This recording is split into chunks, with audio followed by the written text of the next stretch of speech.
Nalilihisang. Upay nga kolopahiyo, brothers and sisters. Salamat haniyo pagkadi, hanaton fellowship. God is faithful, even though sometimes we are unfaithful to God. So, ama to, congratulations ngayon, Brother Arnold, hanimo bagong nga villa. Di ba? So, yan na taton pag-istorya niya na about gospel. So, damo naton nabatian regarding naton mga favorite na mga preachers like kanda John MacArthur, R.C. Sproul, Voddie Baucham, Paul Washer, eragin i-expose ang iba na mga nagpipreach about gospel na ang gospel di rin na biblical or true gospel. Na which is na emphasize na kasi nila pag preach ang gospel is about the health and wealth. So amo to nira gin kukuha na kadaman nito dida eragin review kisada dida grupan kanan charismatics. So amo ito nga yan nga kulop bubuligan kita naton scripture passage regarding han aton attitude toward han gospel. So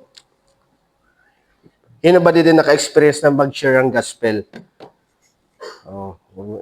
Kuan na nga yan. So yan na, hopefully ini nga scripture passage tagaan kita ni Lord in pag-intindi, maka-encourage siya aton to preach an gospel. Okay?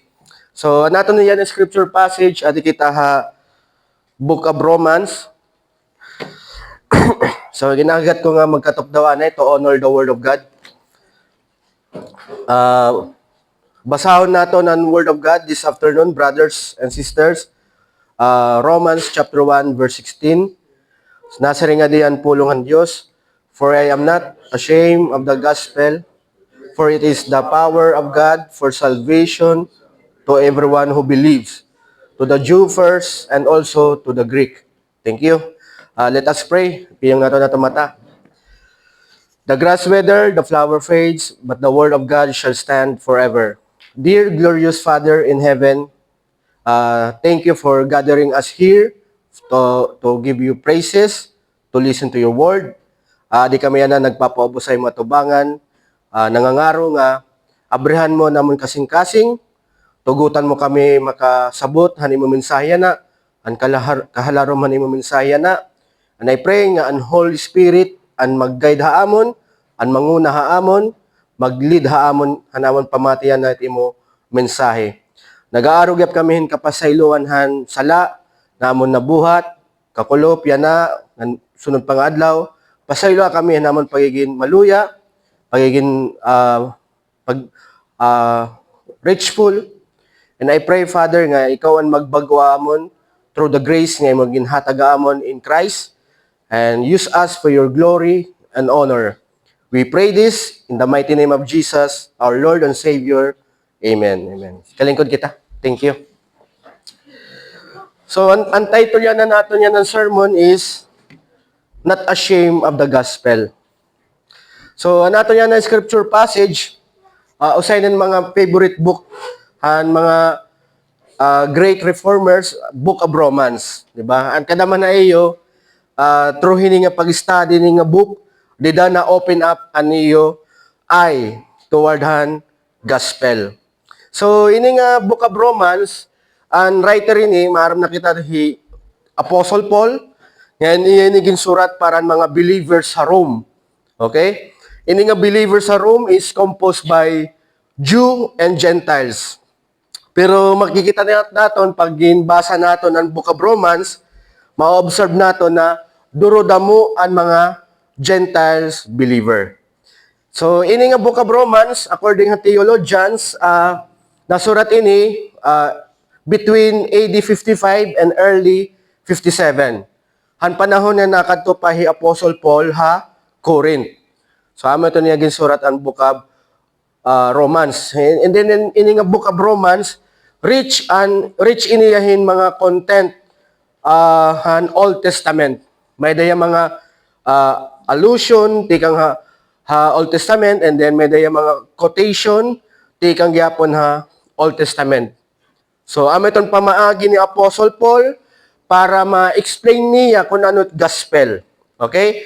And major theme ini nga letter, Book of Romans, is about the gospel. Amin at major theme ini nga book. So yan na, basahon naton naton scripture passage. Nasa nga diyan naton first letter, nasa nga Apostle Paul, I am not ashamed of the gospel. So ini nga gospel diri an word ini, ano ba karig signon han gospel? What is gospel?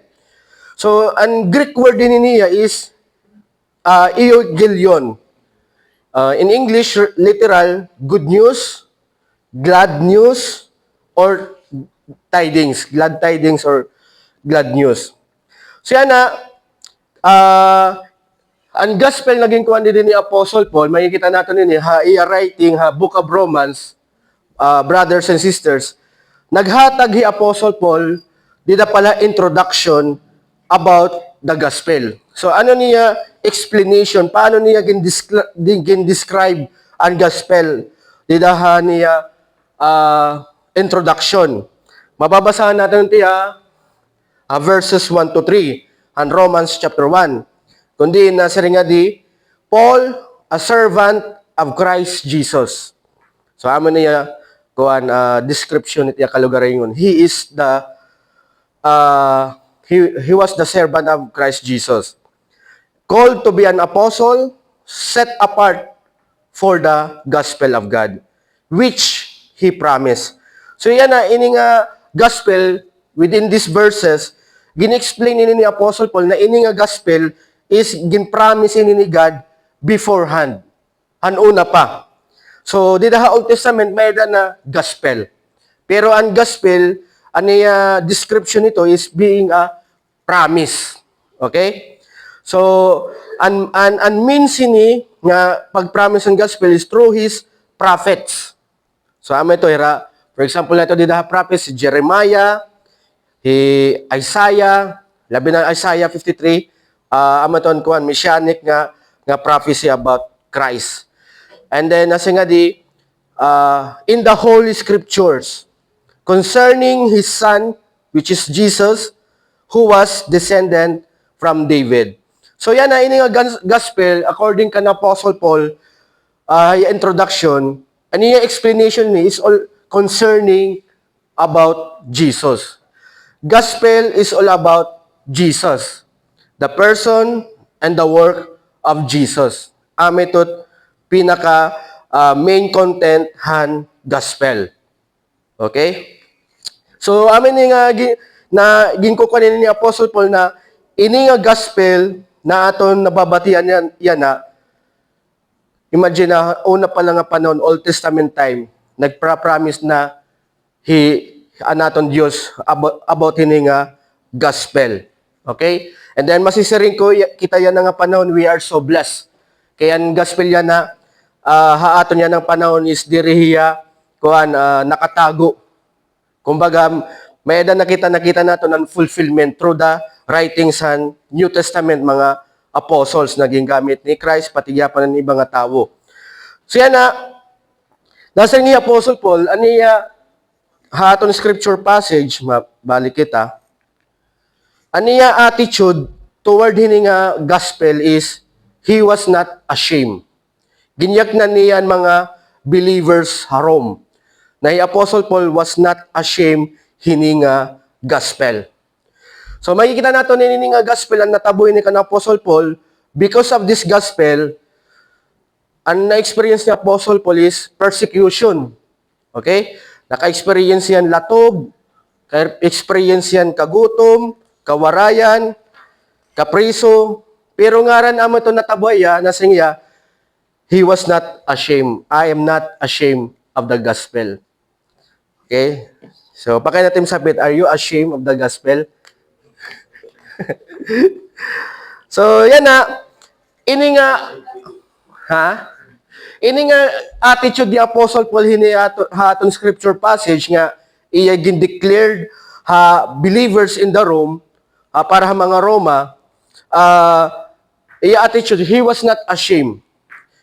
So ini nga attitude na being not ashamed of the gospel, amog yapon niya ginhatag nga command iya paborito nga disciple. Hinot iya paborito nga disciple ni Apostle Paul. Si Timothy. So nasa rin yung Apostle Paul kan Timothy, mabasahan natin 2 Timothy chapter 1 verse 8. Nasa rin nga di,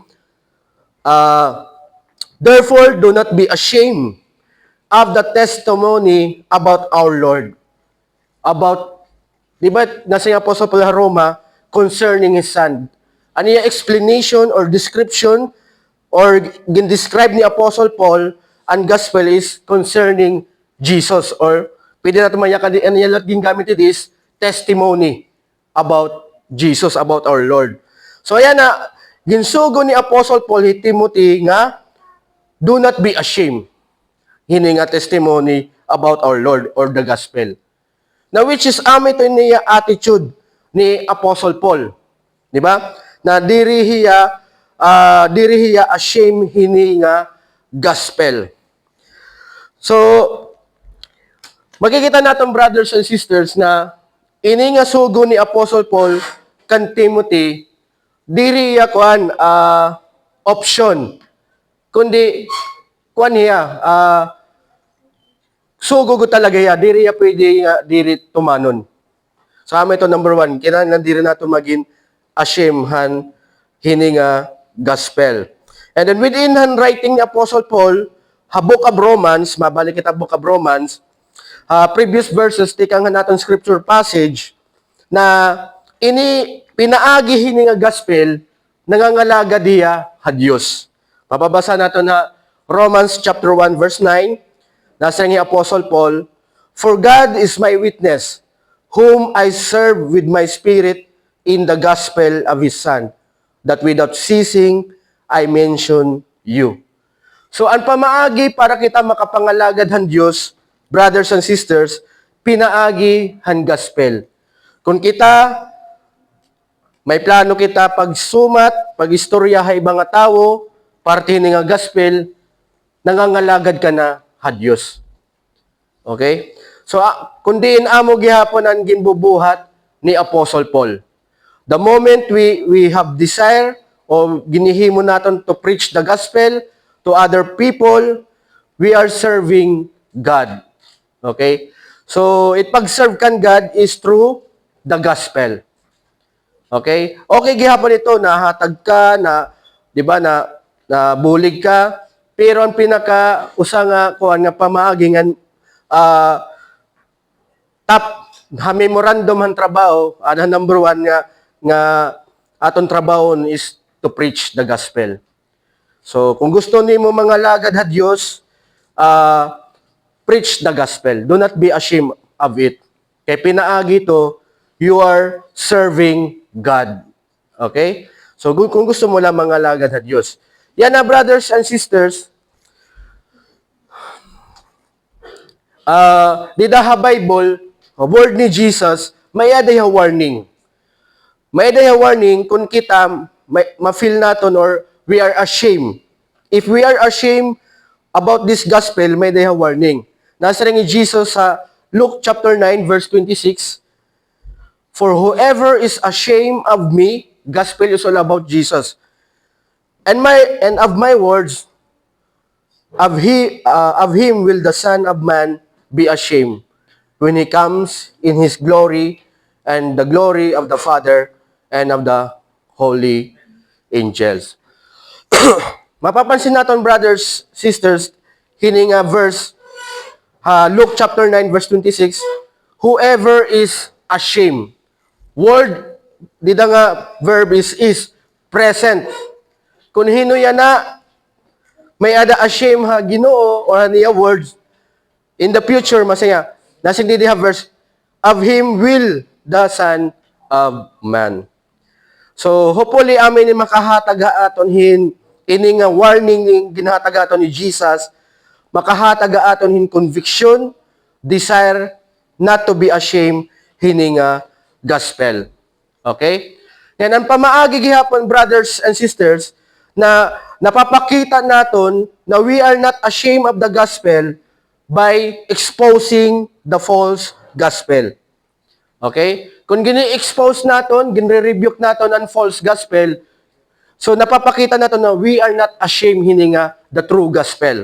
So gad man ang ginhimo ni Apostle Paul ha, Galatians chapter 1 verses 8 to 9, nasa nga dihi Apostle Paul, but even if we are an angel from heaven should preach to you a gospel contrary to the one we preach to you, let him be accursed.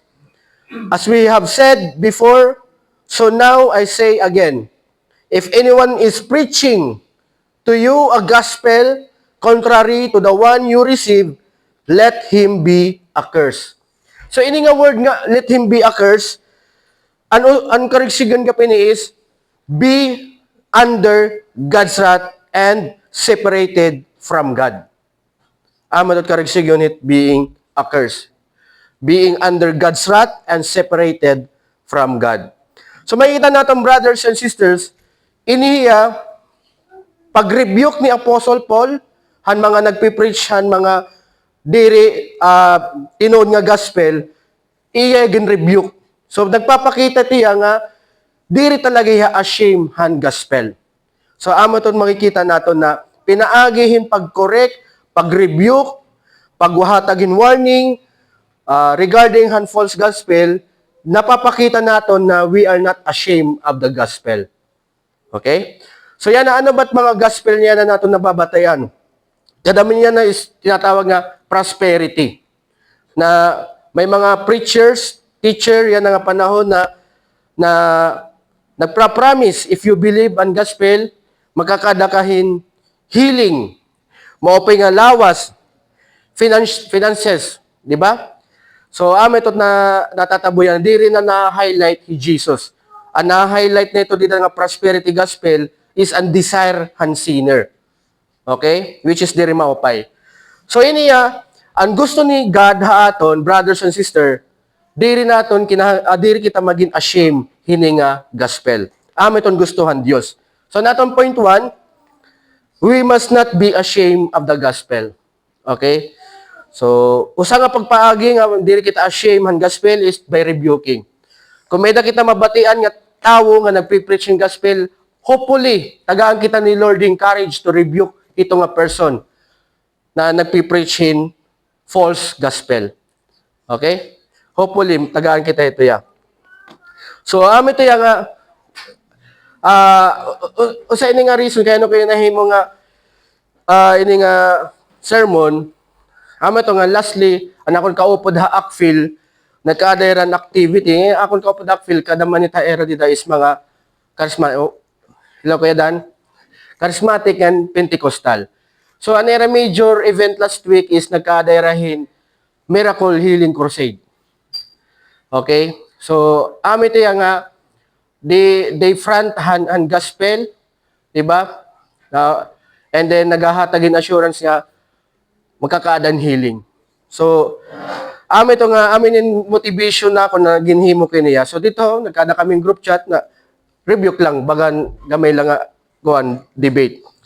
So, pero before ako mag-post sa among group chat regarding hini nga event nga Miracle Crusade, nanayakan ako nga diri ako nato dinhi nga event, diri ako nato dinhi nga practices, diri ako na gusto mag-participate ito.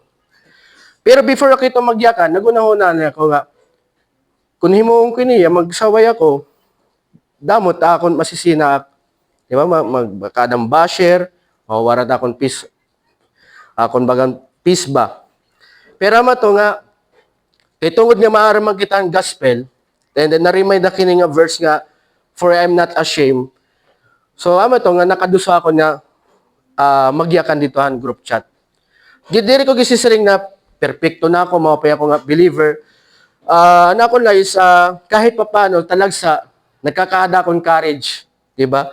To rebuke han mga tao nga nagpipreach han prosperity gospel, kung hino man tira. Okay? So, itera diretira basa-basa ng mga luwat nga tao pagkit circle nera era circle. Yan, balik kita kan Apostle Paul. As Apostle Paul, tikang haton scripture passage, nagyayakan niya, Romans chapter 1, verse 16, "For I am not ashamed of the gospel." Makikita natin tiya, brothers and sisters, life ni Apostle Paul, di the book of Acts. Di ba? Chapter 9 and onwards nga, chapter and book of Acts, makikita natin na di rin man good ashamed ni Apostle Paul hining a gospel.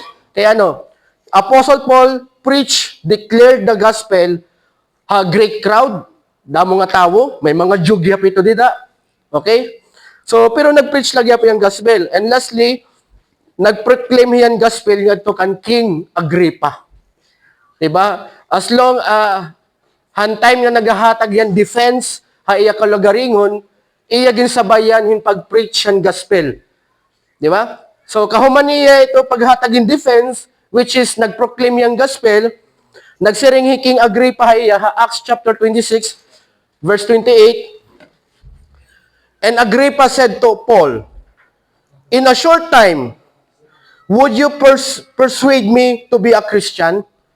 So nagits ni Agrippa ang mensahe ni Apostle Paul. Ang gininakan ni Apostle Paul na ginwawalihan na iyahan gospel. Kaya to, baka nag-react kay Agrippa. Na siya, "In short time, would you persuade me to be a Christian?" Diba? So, kumbaga ako, na kukanak ka na Apostle Paul nga, pwede nga nito, habang nahatag ka, depensay mo kalagaringon, ito nga panahon, pwede ka ngayon magwalihin gospel. Diba? So, di rin man kita ito tanan may kakatuhakuan, korte, mga buutan man kita. Amen? So, pero ang karigsiglan nakikita natin, bisan ano nga sitwasyon, pwede natin ma-preach ang gospel. Bisan ano nga sitwasyon. Okay? So, yan ang nato kita sunod nga sentence sa naton scripture passage. Hini nga sunod nga sentence nga words nga ginyakan ni Apostle Paul aton scripture passage. Makikita natin nga ini an description ng gospel. Nasa nga "For it is the power of God." So, another word ng power is ability. Okay? Aminin power ni God for salvation. Kaya ito nga gospel, brothers and sisters, makikita natin na pinaagihan gospel na baruan natin na anusa nga tao nga unrighteous, unjust, naging righteous. Nakita natin ang power ni God ito dida. Iya ginhimo nga righteous, anusa nga unrighteous nga tao. Ang instrumento na niya through Jesus Christ. Ito, makikita natin na power ko talaga ni God, hininga gospel. Okay? So yan ini nga gospel nga, describe ni Apostle Paul nga, it is the power of God for salvation. Makikita natin di the gospel, the ability, the power of God for salvation. Paano niya gin-save ang sinners? Ano niya pinili? Di ba? By placing Jesus Christ, di ba, nagkaadan imputation. Okay? Ang sinners, gin-receive nila ang righteousness ni Christ, and Christ received the punishment of His people. Hiya ang gin-punish. So, tungod dito nga imputation nga natabo, okay? Naging righteous na ang mga pinili han Diyos. Okay?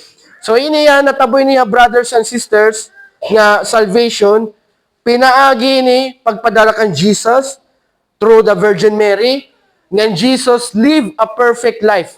Pag siya nga ni perfect life, He never commit sin or disobey God. Bisan makausa. And then according to Scripture, He suffered and died because of the sin of His people. And ang promise ni Jesus, John 3:16, kung hinuman ang mabelieve, matras sa iya, will or put faith on Him, may ada eternal life. Okay? So, ito makikita natin na ini nga amazing message about gospel, makikita natin na ang power ni God to save. na ang tao na iya pinili deserve nganti kadto na impyerno. Pero kay tungod haniya grace, haniya mercy, iya ito ginsave pinaagi kan Jesus Christ. So yan na amin to brothers and sister na ang promise ni Jesus Christ sa aton kung kita tumuod haya, kumarawat tayo, if we put trust in Him, aniya promise tanan kita mangadto langit. Matot ko niya. So makikita natin brothers and sister na the gospel is the means by which God brings His power for salvation to those who believe. So yan na ini nga ang benefits ini nga gospel marireceive ni it benefits makukuha mo la ang benefits kung matuod ka hini nga mensahe. Ito kung makukuha mo la itiya result hini nga gospel. Ano ba result at gospel? Saving you from God's wrath, from hell, and bringing you to God's kingdom, heaven. Okay? So, kung gusto mo makuha ang benefits or result ng gospel, ito, by putting your faith in Jesus. Ito ko niya. So, naton last point, we must believe that in the gospel, there is power of God for salvation to those who believe. Yan na, natin scripture passage yan na Romans chapter 1 verse 16, for I am not ashamed of the gospel. Puro pares niya pinangin niya ni David. Psalm chapter 40 verse 9 to 10, nasa ni David, I have told the glad news of deliverance in the great congregation. Behold, I have not restrained my lips, as you know, O Lord. I have not hidden your deliverance within my heart. I have spoken of your faithfulness and your salvation.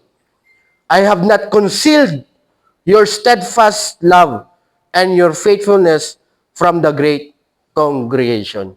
So, puro para siniya kan Apostle Paul na David also is not ashamed hini nga salvation and faithfulness han aton Ginoo. Iya ni declared a great congregation. So, puro para siniya kan Apostle Paul nga naya kan Apostle Paul nga he was not ashamed of the gospel. Okay? So yan na brothers and sisters, Bible, according sa Bible or the Word of God, kung kita tumuod kitang gospel, tinuod nga gospel, di rin makakahatag ato ng guarantee na aton negosyo or finances will prosper. Okay? Or that our health will be always good. But, anya kanhan Bible, anya lagi nahatag ang guarantee, kung tumuod kita ang gospel, amo lang yung guarantee. Kung tumuod kita ang gospel, talwas kita impyerno, makakaiwas kita han kasinahan Diyos, ngan maganto kita langit. Na which is better. Better hiya kontrahan wealth din na kalibutan, better hiya kontrahan health, kita di taton lawas, temporary la kita. So may da mas gino-offer ang gospel na labaw pa din niya kalibutan. Being with God. Okay? Being with God in heaven, in the kingdom of God. Okay? God wants His people not to be ashamed of the gospel because in it is the power of God for salvation to everyone who believes. And aton big idea, we must accept not to be ashamed of the gospel, and we must believe that it is the power of God for salvation to everyone who believes. So hopefully, ini nga aton, mensahe na ginhatag aton ng Diyos, magkada kita hing courage, reason, na shame of the gospel, nga ang reason because it is the power of God for salvation. So, ito ang reason. So, hopefully, yan ang simana, may na kita masumatan or makag-share kitang gospel. Okay? Hinuman nga tao, sugad man ka na Apostle Paul, even kan King Agrippa, he preached the gospel. Diri ko diya ashamed han gospel. Let us pray. Dear merciful Father in heaven, Salamat hanimo grasya, salamat han pagigugma nga imo ginhatagamon dida kan Hesus. Kun waray ani mo pagigugma, kun waray Hesus, waray kami katalwasan, tanan kami ato impyerno. Kay tungod hanimo grasya, makakaupod ka namon, ha imo ginhadian, then makakapadayon kami pagdayaw, then pagpasalamat ha imo na imo ginbuhat para amon pinaagihang katalwasan. And I pray, Father, nga kada usa dinhi, i-bless her, Father God. I pray nga tanan na era hihimuon, kunahan mo man hiragimbutang, eskwelahan, trabaho, or negosyo, use them for your kingdom and for your glory. Salamat han nga tanan. I pray nga continue to remind us kung ano nimo will haamon habang adi pa kami kalibutan. We pray this by the name of our Lord and Savior, Jesus Christ. Amen, amen. So, see you next week, brothers. God bless po kayo. God bless.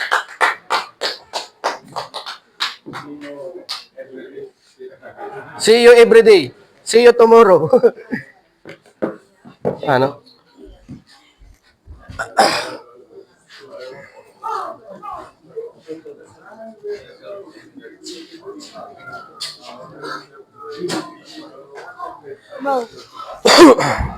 Ano. Sintas.